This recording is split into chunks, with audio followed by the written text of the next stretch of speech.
नमस्कार, मैं हेमांग पारेख। जामनगर जो गुजरात में सिचुएटेड है, उसमें श्री आनंदा बाबा ऑर्गेनाइजेशन जो 350 साल से सोसाइटी के लिए 4 सेक्टर्स में काम कर रही है: education, medical, agriculture and human welfare. उसके एजुकेशन विभाग की जितनी भी इंस्टीट्यूट्स चल रही है, जो स्कूल्स चल रही है, उसमें at present I am performing as a education director. उसके उपरांत पिछले 17 साल से as a mind power trainer, motivational speaker, coach and educationalist के तौर पर मैं इस फील्ड में एक्टिव हूँ। जो परिचय आपको भी दिया जा रहा है, ये एक पर्टिकुलर ऑब्जेक्टिव, एक पर्पस और एक हेतु के साथ दिया जा रहा है। वो मुद्दा स्पेसिफिकली एक नेशनल लेवल पर सर्वे किया जा रहा है और ये बहुत ज़रूरी और आवश्यक मुद्दा है, ऐसा मैं मानता हूँ। मेरे सामने जब ये प्रपोज़ल रखा गया कि मेरा एक ओपिनियन, मेरे विचार उनके इस नेशनल सर्वे के लिए और लोगों को अवेयर करने के लिए इसमें चाहिए, तो मैंने इसको डिटेल में जाना, समझा। इसके रिगार्डिंग इन्होंने जो होमवर्क किया है, जो वीडियो बनाया है, रिसर्च करने के पीछे का जो ऑब्जेक्टिव है, उसको मैंने समझा। तो coming to the main point, कि मुद्दा जो है उसमें सेंटर पॉइंट पर है स्टूडेंट, जो हमारा आने वाला भविष्य है, फ्यूचर है। आज के स्टूडेंट्स में 4 चीज़ें, 4 बातें जो बहुत ही नोटिस की जा रही हैं, और आज के जो पेरेंट्स हैं उनके बारे में जो मुद्दा सबसे अहम है जो फेस करने का, वो 4 मुद्दे हैं। एक, बच्चों में दिख रही ओबेसिटी। दूसरा, डिप्रेशन लेवल। तीसरा, सुसाइड रेशियो। और चौथा, पेरेंटिंग। ये 4 मुद्दों के ऊपर आज मैं अपने इतने सालों का जो अनुभव है, जो निचोड़ है, वो मैं आपके सामने रखने जाऊंगा। इसलिए क्योंकि माइंड पावर के बेस पर जो ट्रेनिंग प्रोग्राम्स हम कंडक्ट करते हैं, उसमें मैं देश दुनिया में अलग अलग कंट्रीज़ में और हिंदुस्तान के अलग अलग कोने में आज तक मैं 600 से 650 ट्रेनिंग प्रोग्राम्स और 5 लाख स्टूडेंट्स और पेरेंट्स के संपर्क में आ चुका हूँ। और जो हमारी स्कूल्स चल रही है, उसमें अप्रॉक्सीमेटली 3000 स्टूडेंट्स पढ़ाई कर रहे हैं। तो 17 सालों से इतने स्टूडेंट्स और पेरेंट्स को मिलकर, देखकर जो बातें जो हमने नोट की है, वो मैं आपके साथ आप शेयर करने जा रहा हूँ। सबसे पहली बात, ये जो 4 टॉपिक है, obesity, parenting, depression and suicide, पहले तो हम इसको थोड़ा समझते हैं कि इसमें इसका प्रकार और स्वरूप क्या है। तो सबसे पहला, इन चारों में जो सबसे मेन अहम है, that is a depression. Depression का मतलब क्या होता है कि कोई ऐसी चीज़ जो स्टूडेंट, पेरेंट या आज की जनरेशन फेस कर रही है, जो माइंड को एक लेवल से ज़्यादा स्ट्रेस की दिशा में लेके जाता है, या फोबिएटिक मैनर में लेके जाता है, या हिम्मत। हमारे लाइफ में 2 चीज़ बहुत इंपॉर्टेंट है, एक कॉन्फिडेंस और एक करेज। तो कॉन्फिडेंस व्यक्ति को सक्सेस मिलने के बाद आता है, पर सक्सेस पाने के लिए पहले जो चाहिए, दैट इज़ करेज, हिम्मत। वो हिम्मत का अभाव, अंदर से ही एक जो ड्राइविंग फोर्स आना चाहिए, एक बर्निंग डिज़ायर जनरेट होना चाहिए, उन सब चीज़ों का एक बहुत बड़ा अभाव आज की जनरेशन में हमें देखने को मिलता है। इन सब पीछे का जो रीज़न है, दैट इज़ अ डिप्रेशन। या तो डिप्रेशन से ये सारी चीज़ों का अभाव दिखता है, या तो इन सब चीज़ों की वजह से डिप्रेशन बच्चों को आता है। अब इसका एक दूसरा इफेक्ट आता है, ओबेसिटी। क्योंकि 2 टाइप के स्टूडेंट्स होते हैं, एक हाईली इमोशनल होते हैं, जो इन सब चीज़ों से सूखे हो जाते हैं, मतलब पतले हो जाते हैं, बीमार हो जाते हैं। और कुछ ऐसे होते हैं जो इनोसेंट होते हैं, बिंदास होते हैं, जो ओबेसिटी का शिकार बनते हैं, जो इन सब चीज़ों से दूर भागते हैं और मैक्सिमम सेल्फ सेंटर्ड होते जाते हैं। अपनी जितनी भी सेंस ऑर्गन्स है, उसमें भी स्वादेंद्रिय मतलब भूख, वो टेस्ट डेवलप होता जाता है, और उन सब चीज़ों में वो ओबेसिटी का शिकार बनते जाते हैं। और उनसे उनका एक अलग प्रकार का नेचर, नर्चर होता है। अगर हम हमारे धार्मिक पॉइंट ऑफ व्यू से भी देखें, तो सत्व, रजस, तमस, इन सब चीज़ों भी उसमें डेफिनेटली परफॉर्म करते हैं। फिर अब ये दोनों जो बातें हैं, डिप्रेशन और ओबेसिटी, इन दोनों के लिए अल्टीमेटली एक पॉजिटिव और नेगेटिव रिज़ल्ट जो आते हैं वो आता है, अगर नेगेटिव रिज़ल्ट मतलब worst come worst is a suicide ratio. जो 8 to 12 स्टैंडर्ड के स्टूडेंट्स का सर्वे ये स्वयं शक्ति ग्रुप के द्वारा किया जा रहा है, तो जिसमें मोस्टली 10 टू कॉलेज के ग्रुप ड्यूरेशन में इवन इंटेलिजेंट होशियार अच्छे मार्क्स लेने वाले बच्चे भी आज हम देखते हैं कि सुसाइड की दिशा में चले जाते हैं। फिर उनके पीछे रीज़न कुछ भी हो, या एंजाइटी हो, करियर के लेकर प्रश्न हो, फैमिली प्रॉब्लम्स हो, या लव इश्यूज़ हो, या रिलेशनशिप इश्यूज़ हो, कोई भी। अब इसमें सबसे बड़ी दवा अगर कोई साबित होती है तो that is a right parenting. What is the reason behind that कि पेरेंटिंग ही क्यों? क्योंकि सबसे पहली बात है, बच्चा सबसे ज़्यादा अगर इस दुनिया में किसी से भी जुड़ा है तो वो है माँ बाप से। ये एक साइंटिफिकली प्रूव की हुई बात है, इमोशनली हम सब जानते हैं, सालों से जानते हैं, सनातन धर्म भी यही चीज़ कहता है। पर आज की जनरेशन अगर सबसे ज़्यादा दूर भी हमें देखने को मिलती है तो वो अपने ही माँ बाप से। Reason is right parenting. कहते हैं कि सक्सेस पाने के लिए, मतलब सही रिजल्ट पाने के लिए दो चीज़ें बहुत ज़रूरी है, working in a right direction with right method. मतलब या तो पेरेंटिंग में दिशा सही है पर मेथड कुछ गलत फॉलो किए जा रहे हैं, या तो मेथड सही है पर दिशा कुछ गलत फॉलो की जा रही है। तो यहाँ पर पेरेंटिंग का जो मेन रोल है वो बहुत ही इम्पोर्टेंट है। दूसरी बात, साइकोलॉजी डेवलपमेंट, बच्चे की साइकोलॉजी डेवलप होने का उसका एक 6 स्टेजेस होते हैं। जैसे कि पहला तबक्का 3 से 5 साल का, जिसमें बच्चा सोचना शुरू करता है। 3 साल तक का बच्चा ज़्यादा सोचता नहीं है, बिंदास होता है। 3 से 5 साल की उम्र में वो सोचना शुरू करता है। 5 से 7 साल की उम्र में दूसरा स्टेज आता है जिसमें वो नेगेटिव सोचना शुरू करता है। नेगेटिव मतलब 5 साल तक के बच्चे को ये ज़्यादा नहीं समझ में आता कि क्या नहीं करना चाहिए। वो गर्म चीज़ों को भी हाथ लगाएगा, रिस्की प्लेस पर भी जाएगा, वो ना करने की हर चीज़ करने का एक्साइटमेंट रखेगा। पर 5 से 7 साल का बच्चा जो है उसको negative thinking means not negative but हर एक चीज़ की लिमिटेशंस को जानना, मर्यादा को समझना कि भाई ये चीज़ की ये मर्यादा है। जैसे कि खाने की चीज़ खाने तक मदद रूप हो सकती है, फिर वो हमारे साथ खेल नहीं सकती। दोस्त है तो वो दोस्त निभा सकता है, दोस्ती निभा सकता है, पर वो माँ की तरह खाना खिला नहीं सकता। तो ऐसी अपेक्षा है, मतलब किस चीज़ की क्या मर्यादा है वो पता चले। तो वो 5 से 7 साल का तबक्का है। फिर तीसरा स्टेज आता है 7 से 10 साल का, जिसमें उसका स्वभाव बनना शुरू होता है, उसका एक नेचर डेवलप होता है। जो 3 से 7 साल की उम्र में उसने सोचना और नेगेटिव सोचना सीखा है, उसके आधार पर उसका एक नेचर डेवलप होना शुरू होता है। चौथा स्टेज आता है 10 से 12 साल।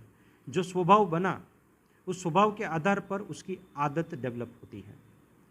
फिर पांचवा तबक्का आता है 12 से 16 साल का, जो उसकी आदत डेवलप हो रही है उस हिसाब से वो अपनी पर्सनालिटी नर्चर करता है। और वो एक ऐसा सेंसिटिव एज होता है कि उस एज पर वो दुनिया को भी समझने की कोशिश कर रहा है, रीति रिवाजों को समझने की कोशिश कर रहा है, बॉडी में भी इंटरनल बहुत सारे चेंजेस आ रहे हैं, हार्मोन चेंज हो रहे हैं, उसकी आदत के हिसाब से उसका सेल्फ रिस्पेक्ट, ईगो, एक नेचर डेवलप हो रहा है। तो वो टाइम पीरियड में अगर उसको सही पेरेंटिंग दिया जाए तो ही वो बच्चा आज के 21st सेंचुरी में, जिसमें अच्छा करने का भी बहुत सारा टॉप लेवल तक का रास्ता खुला है और बुरा करने का भी टॉप लेवल तक का रास्ता खुला है और इजीली अवेलेबल है फॉर दिस जनरेशन। अब इसमें अगर कोई सबसे ज़्यादा चीज़ काम कर सकती है तो वो है सबसे पहला पेरेंटिंग और दूसरा है स्कूलिंग। तो हम यहाँ पेरेंटिंग पर सबसे पहले फोकस करना चाहते हैं। और पेरेंटिंग का ये जो 5वां तबक्का है, जो 12 से 16 साल का, उस पर अगर सही तरीके से काम किया जाए तो लास्ट एज आता है 16 से 21 साल, जिसमें व्यक्ति अपनी जो पर्सनालिटी बनाई है उस आधार पर अपना एक पूरा कैरेक्टर डेवलप करता है।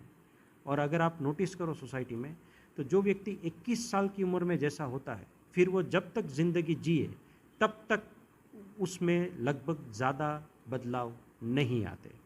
अगर बदलाव आता है तो वो एज के हिसाब से आता है या होदे के हिसाब से, मतलब बॉस बना, पापा बना, दादा बना, चाचा बना, मामा बना, तो वो लिटिल बिट चेंजेस, बाकी मूल स्वभाव तो उसका जो 21 साल की उम्र पर है वही रहेगा।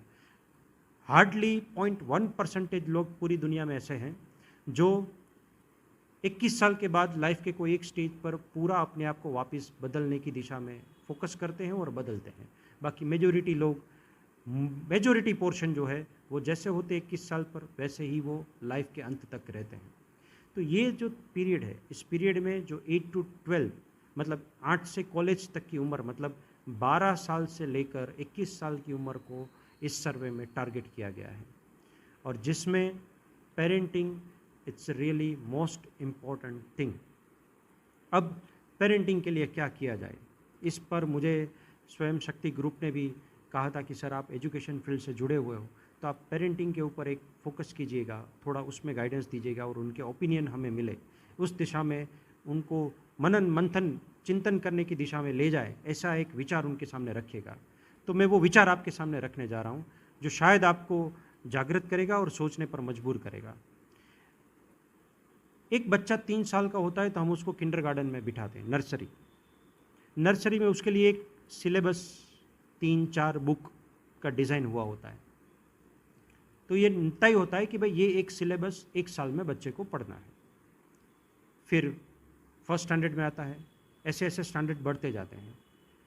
अब हम ऐसी सेंचुरी में जी रहे हैं कि जब एक बच्चा 3 साल का होता है और वो केजी में एडमिशन लेता है तो उसके माँ बाप भी एज ए पेरेंट 3 साल के ही होते हैं,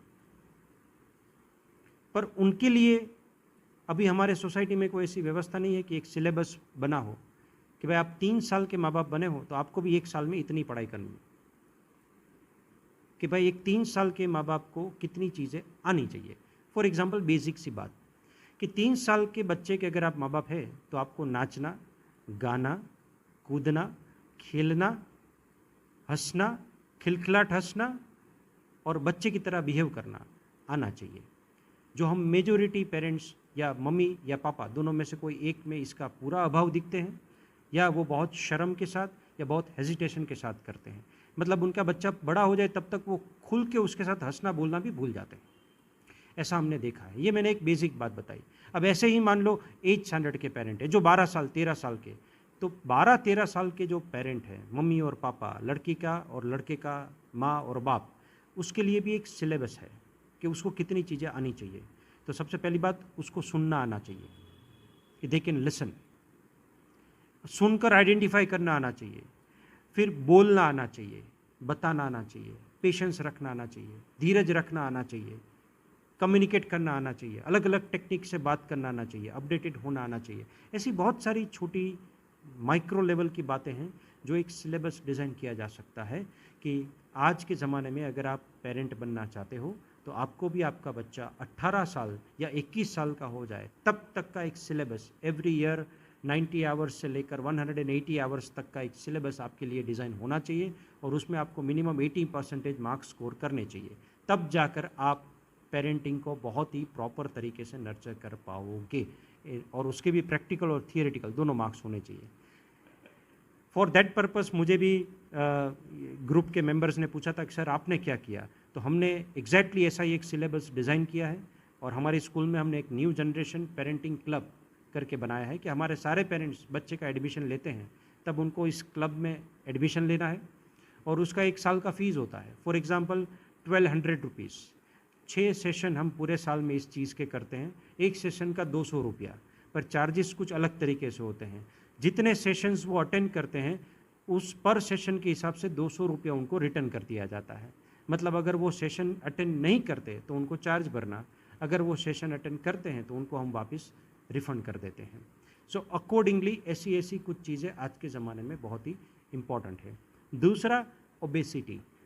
टू बी वेरी ऑनेस्ट, मैंने ग्रुप में भी डिस्कस किया, हमारी स्कूल में हम स्पेशली जामनगर तो बहुत ही ब्लेस्ड है कि उसमें दुनिया की अगर हम कही जाए तो अव्वल दर्जे की और हिंदुस्तान की सबसे बड़ी आयुर्वेद यूनिवर्सिटी है, जिसमें स्पेशली होम मेकर मदर्स के लिए कुकिंग कोर्सेज चलते हैं कि रसोई से ही आप लगभग 35 से 40 प्रकार की रेमेडी, मतलब दवाइयाँ, कैसे किचन में से बना सकते हो छोटे मोटे चीज़ों के लिए।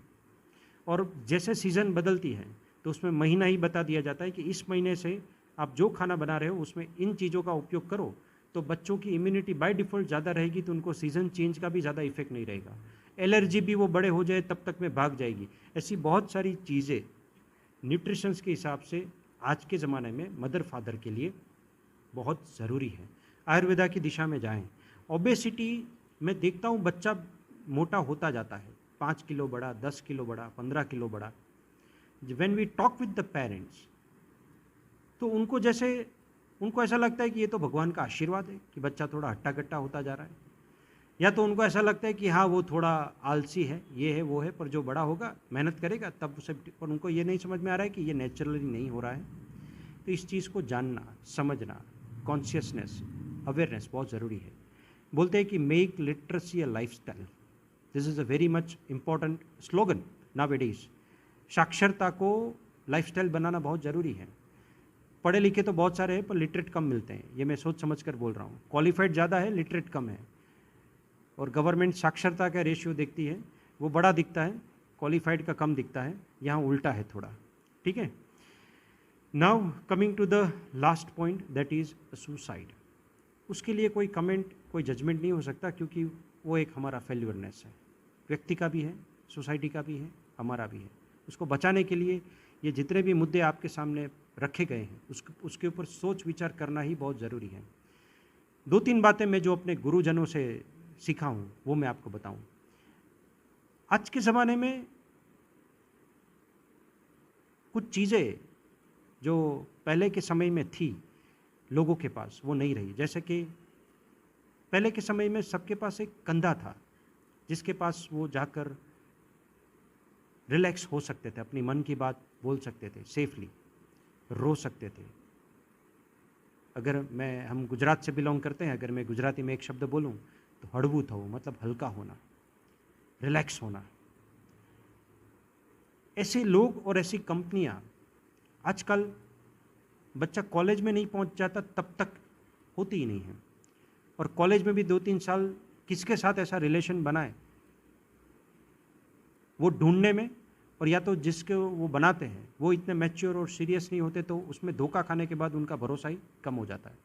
और माँ बाप भी इस दिशा में फोकस नहीं करते कि उसको राइट कंपनी मिले। ये बहुत ज़रूरी है कि उसको एक राइट कंपनी मिले, बहुत फोकस करना ज़रूरी है।